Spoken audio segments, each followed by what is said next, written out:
24 seconds of logo. Why did Harry and Dumbledore wait around at the Ministry after the big fight with Voldemort for the dozens of news crews to show up? Especially if he's going to be ushering him away from the press like he doesn't want Harry to go through that pressure. I mean, damn. Storm clouds in London. Better go to the window to witness this extremely rare occurrence. These three smoke monster guys destroy a bridge that everyone conveniently runs off before it sinks into the water. Harry Potter.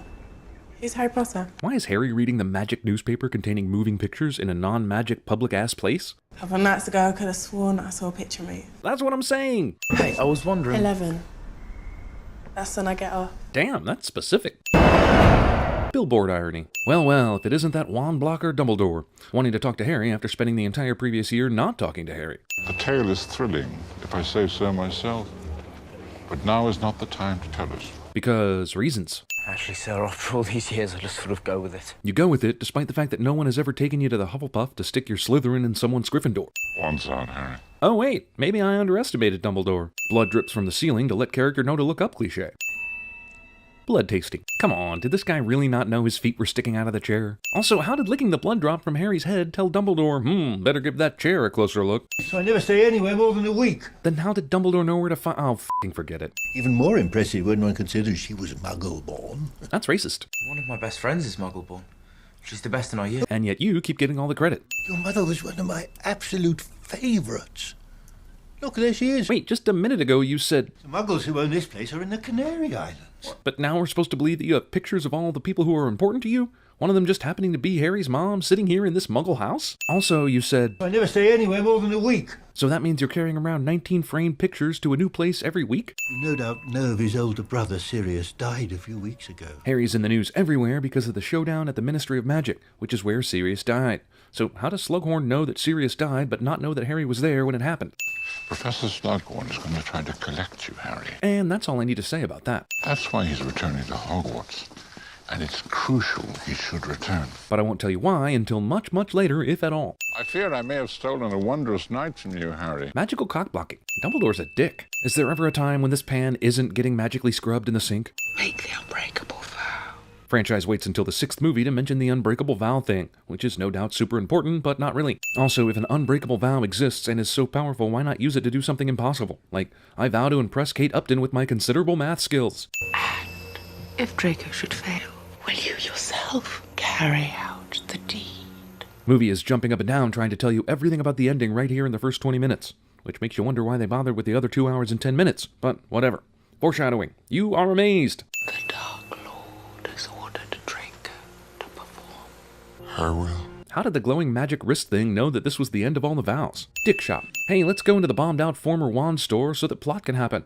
Brilliant. Is it me or do Draco and Mummy look like two people who don't want to be followed? Okay, first of all, Draco would clearly have seen you assholes since you literally just walked into this place from the same street before saying this.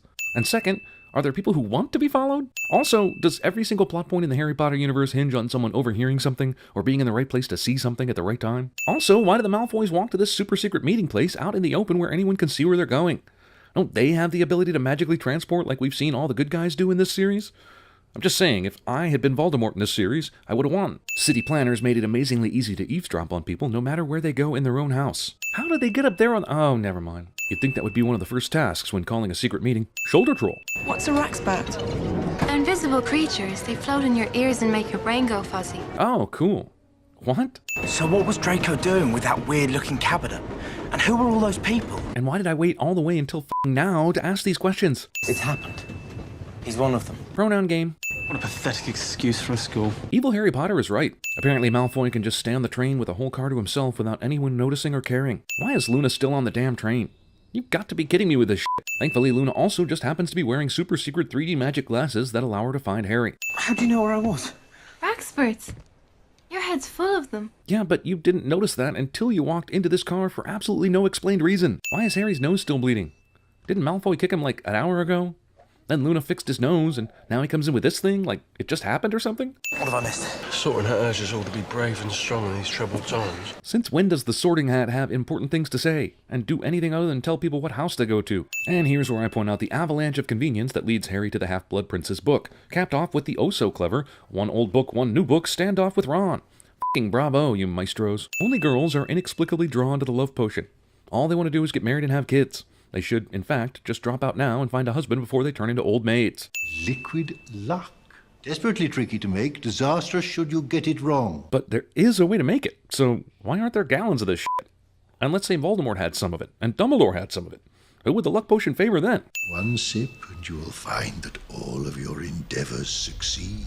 My only question is, the f*** haven't we heard about this potion or seen it used dozens of times already during the trials and tribulations these assholes have endured? And don't give me that it's tricky to make shit either, like this series has always done with rare magical items. Something this useful would have been mass-produced by now. Crush it, don't cut it. No. The instructions specifically say to cut. And why is that? Was the book translated from Sanskrit or something? Why is the textbook's recipe wrong? Dumbledore asks Harry if he's into Hermione and then dismisses the topic as soon as Harry says he isn't. Because, let's be honest, that was for you, the audience, and not for anyone actually in this scene. Dumbledore's memory of his first meeting with Tom Riddle is so vivid he remembers a photograph of a place that just happens to be of major importance to the entire story. I can speak to snakes too. They find me. Is that normal for someone like me? Dumbledore must have left out as part of the memory where he completely and utterly disregarded this question. Did I know I just met the most dangerous dark wizard of all time? No. But how? You see, Professor Slughorn possesses something I desire very dearly. But I'm not going to say what it is yet because screw you. That's why. You said Professor Slughorn will try to collect me. Yeah, what the f*** did you mean by that? Do you want me to let him? Wait, you know what the f*** he meant by that? Malfoy always has an apple on hand, just in case he needs to eat it and look like even more of an asshole. Why does one team's Quidditch tryouts have such a large spectator turnout? And why is Hermione here instead of studying? I know she likes Ron in the romantic way, but still, she didn't even bring books. Keepers need to be quick, agile. Discount Danielson. Think you could introduce me to your friend Granger? Wouldn't mind getting on a first-name basis, know what I mean? Dude, you're the handsomest guy in all of Hogwarts. You can't work up the courage to talk to Hermione? She's a little bunny, and you're a bear, and you're looking at these claws and these fangs, and you're like, how do I kill the bunny? Okay, movie shows us Hermione looking at Ron, then the other keeper tryout dude, who is obviously looking back and flirting, and then cuts to the wide shot to show you how ridiculously impossible it would be for all that eye contact to happen. Okay, first of all, here's the Harry Potter universe again, giving us the finger regarding the need for wands to do magic. Second of all, cheating. This is an awful small sample size to judge your keepers. I mean, a couple of throws decides who's going to be on the team? Shouldn't this process be at least a week, with lots and lots of chances seen before you make your decision? Who's the Half-Blood Prince? Roll credits. Does anyone fancy a butterbeer? No, I've been to your wizarding world and I had your butterbeer, and it's disgusting. Cream soda crossed with marshmallow crossed with 15 pounds of sugar. You turned sweet into a swear word. You'd be welcome too, Granger. And f*** you, Ron. Good to see you, Wallenby. Haha, he can't remember Ron's name. Classic. I want him not to touch it! Major plot thing happens at the exact same time Harry and company leave the bar. None of these students with magical powers do anything while this girl is hovering in the air. Get back, all of you! Good thing Hagrid just happens to be here. Why is it, when something happens, it is always you three? Were you not briefed on how they were just minding their own goddamn business? I think Miss Bell is lucky to be alive. It's pretty lucky that every student at Hogwarts has survived every single attempted murder since year one. Might be because there's magic for everything. Hermione's got nice skin, wouldn't you say? As skin goes, I mean. I've never really thought about it. Liar. If the monster existed, it was buried deep within. Then why did you cast such a creepy kid to play Tom Riddle in the Dumbledore flashback? Seems to me the monster not only existed, but was right on the damn surface. You get the sense that Luna's the Lady Gaga of this group? Maybe like she's just being weird for the sake of being weird? We're in the 6th movie and Quidditch is somehow still a big deal. Like, Voldemort is out there and recruiting people and readying for war. But we still need to watch Quidditch matches in this movie. Shouldn't put it in. But it took Luna Lovegood's keen eyes to even bring up the idea that you put something in his drink earlier. You didn't tell Ron about it until she started opening up her weird yap. Have we seen Hermione and Ron joking with each other, touching each other, any kind of clue that they were attracted to each other? There's absolutely no chemistry between them.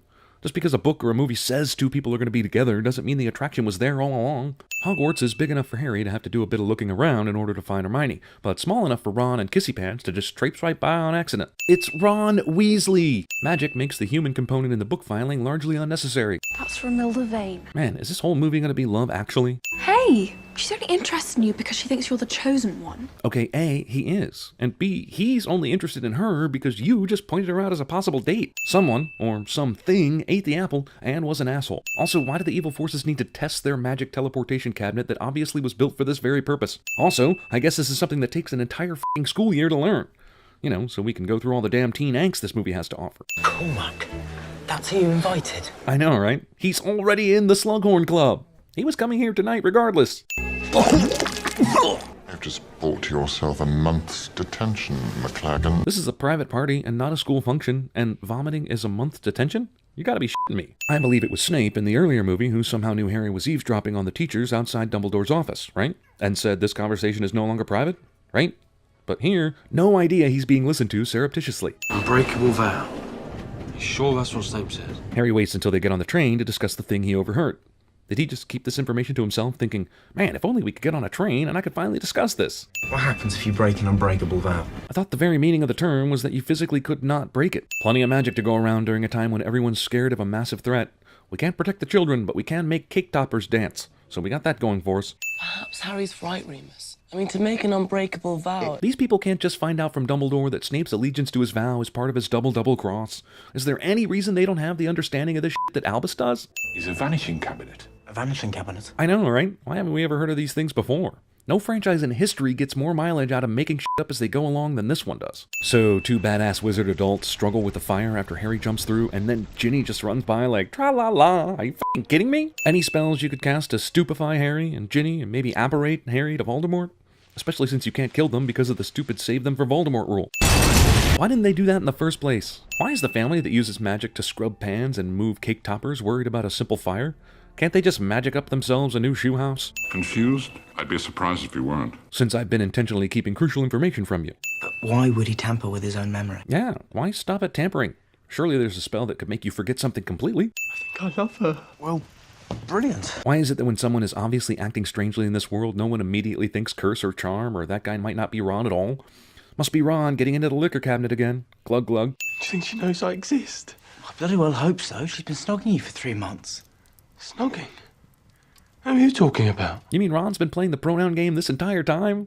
Jeez, this was a long con version of it. Fortunately for Harry, Ron gets stung by some kind of weird love potion that gives him the perfect excuse to get back into Slughorn's good graces. And for the record, I've always found him interesting. Love how all the teachers are just silently absorbing the teen romance drama unfolding in front of them, as though there aren't more important topics to discuss or things to do. Draco has no peripheral vision or spatial awareness whatsoever to not see Harry right now. Also, I know Draco's been doing this a lot this year, but what convenient timing for him to walk by mysteriously just as Harry is walking alone mysteriously. A reminder, it's past Christmas, and Draco's vanishing cabinet experiments have only graduated from apple to small bird. Why was the vanishing cabinet 6th on the list of all Voldemort's potential Hogwarts Harry defeat plans? Doesn't this seem easier than several of the previous plans he's bafflingly gone with ahead of this one? Stop it, Ron. You're making it snow. Now magic doesn't even have to be done on purpose to happen? Harry uses a spell he literally just read the name of in a book 5 minutes ago without knowing what it does. Hell, I'm surprised he could even pronounce it correctly on the first try, recalling his ridiculous butchering of Diagon Alley in the second film. So even when someone casts a spell that causes this much blood loss, there's a spell that keeps them alive? Apparently, Harry's allowed to just chill with his friends after nearly committing a murder, and no inquiries are necessary. You have to get rid of it today. Or simply don't use the spells out of the book that explicitly say for enemies on it. That would work too. It's the wrong requirement. Wait, so after the last movie, they just stuffed this room of requirement full of junk like a warehouse? And not only that, but Draco's been coming here all year to kill birds and teleport apples, but he was allowed in because he really needed it? The f*** is going on here? We need to hide the Half-Blood Prince's book, where no one will ever find it, including you. When you see Parallax in this room, you'll understand why this is a bad idea. Just destroy the thing. Slughorn usually eats early, takes a walk, and then returns to his office. How many nights did you stake out the Marauders map to know his schedule this f***ing well? Harry just thought of the liquid luck idea, like, in the last scene, man. Merlin's beard. If this character had said Merlin's beard just one more time in this movie, we would have been compelled by common sense to make a bonus round. Seriously misunderstood creatures spiders are. Yeah, but in the Chamber of Secrets, this one in particular was going to kill Ron and Harry before the magic car came and saved them. I think these spiders are properly understood. Spider funeral. Also, movie over 2.5 hours long has time for the spider funeral. He's drunk now, so surely he'll start spilling the secrets Harry needs. And what's a guy like me to say about the convenience of that shit when the screenplay already excused it with liquid luck ex machina? Can you only split the soul once? For instance, isn't 7? 7? In the near future, this conversation will take place about splitting movies into 7 parts, and all of our souls will be broken that day. They could be hidden anywhere, couldn't they? True, but magic, especially dark magic, leaves traces. I'm assuming that despite the fact they leave traces, you're still going to have to kind of know where they are, and this will still not be in any way easy. Too bad there isn't a way to make some sort of liquid that creates luck for this situation. It's where you've been going, isn't it, sir? When you leave the school. Yes, and I think perhaps I may have found another. F***ing what? You just said. This is beyond anything I imagined. So which is it, asshole? You either hadn't imagined it, or you've been investigating it for months. Forgive my mawkishness, Harry. I'm an old man. You still look the same to me, sir. At least since the third movie. You must obey every command I give you. Voldemort split his soul into 7 Horcruxes, but he decided that only one of them needed to be an RPG adventure to find. Well, sure, I'm glad that Voldemort kept a nice picture of this place in his orphan room that a memory somehow remembered. In order to gain passage, payment must be made. How about just not making it any way possible for any kind of passage? Was Voldemort planning on coming back here to visit his Horcrux? There it is. The only question is, how do we get there? I don't know, apparate maybe? He's calling a boat out of the water, but it's kind of hard to believe that in a world with a spell that makes cake toppers dance, there's not also a spell just to create a boat and plop it right where you're standing. Harry. What? How about casting the Aguamenti spell directly into his mouth? Or have him cup his hands? Oh well, I guess there are no options other than to drink the dirty cave water. Army of discount golems. Is this a good time to ask whether the Patronus charm is strictly for Dementors? Couldn't it help in this situation too? Seriously, why did it take this long for the teleporting cabinet thing to work? And just in time for Dumbledore's return from the Voldemort Soul Cave. In a world full of magical bullshit that is completely unnecessary, there is apparently nothing called an anti-eavesdropping spell. They can create invisible train station entrances, fix eyeglasses, and other completely useless shit, like dancing cake toppers. Have I mentioned this movie has magical dancing cake toppers? Because it does. Don't you understand? I have to do this. Honestly, leaving the assassination to Draco, who thought this was a good idea? Also, potions can turn people into other people, so why didn't Draco just stay home while Bellatrix drank a potion and pretended to be Draco? She could have ended this really quickly, like on the first day of school. He doesn't have the stomach, just like his father. His father casually tried to kill Harry in the Chamber of Secrets, so where does this sudden idea that Lucius doesn't have the stomach to kill innocent people come from? Snape is addicted to Dumbledore. Also, since we know later that Snape and Dumbledore planned this, does Snape's soul still break in two after killing him? That's how I heard it works anyway. Kind of a harsh penalty to pay for an agreement like this. No! He belongs to the Dark Lord. Wait, you mean she didn't know that Harry was being saved for Voldemort? And why did she wait to kill him in that wheat field earlier? Also, if he belongs to the Dark Lord, why doesn't Bellatrix just take Harry to him? We know why Snape won't do it, but she doesn't have any reason not to.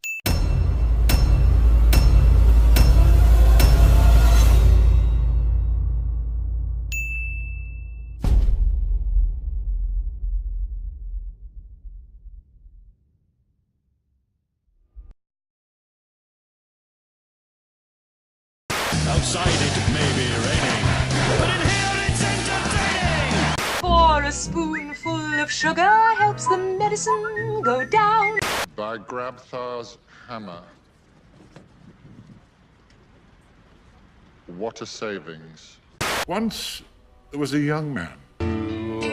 Got into an accident and couldn't count the school bus. Please, sir. I want some more. Think you could introduce me to your friend Granger? Wouldn't mind getting on a first-name basis, know what I mean? Say no more, know what I mean? Nudge, nudge. Go to your houses. A plague on both your houses!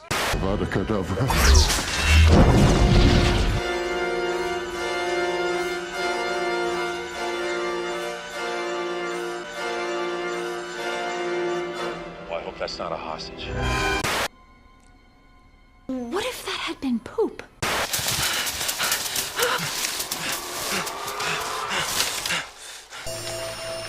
If you build it, he will come.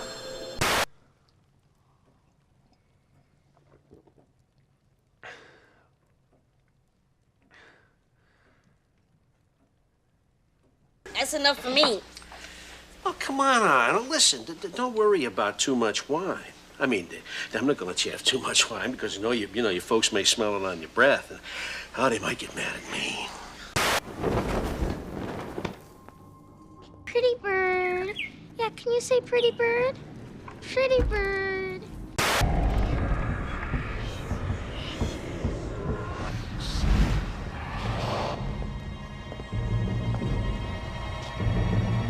I haven't been like that since grade school.